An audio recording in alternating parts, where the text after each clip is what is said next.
తెలుగు ప్రేక్షకులకి పూనం బజ్వా పరిచయం అక్కర్లేని పేరు. ముంబైలో పంజాబీ కుటుంబంలో పుట్టిన ఈ చిన్నది మొదటి సినిమాతోనే టాలీవుడ్లోకి ఎంట్రీ ఇచ్చింది. తర్వాత అక్కినేని నాగార్జున సరసన బాస్ సినిమాలో నటించి మెప్పించింది. అందులో సెకండ్ హీరోయిన్ పాత్ర అయిన మెయిన్ ఫీమేల్ లీడ్ నయనతారని కూడా డామినేట్ చేసేసింది.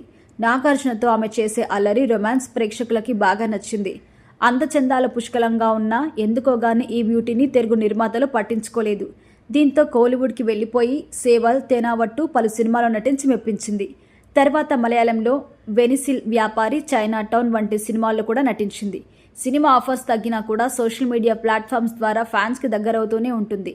తన వ్యక్తిగత జీవితం, ప్రయాణాలు, ఫిట్నెస్, సినిమాల గురించి ఎప్పుడూ ఫ్యాన్స్తో షేర్ చేసుకుంటూ ఉంటుంది. అయితే ఈ నేపథ్యంలో తాజాగా నెటిజన్లు కొంటె ప్రశ్నలకి తనదైన శైలిలో సమాధానమిచ్చింది పూనం. ఈ తొడలు చాలా పెద్దగా ఉన్నాయి, దాని మీద జావా కోడ్ రాయొచ్చు అని ఒక నెటిజన్ కామెంట్ చేయగా, తొడల గురించి రాస్తావా, తొడల మీద రాస్తావా అని కౌంటర్ ఇచ్చింది పూనం.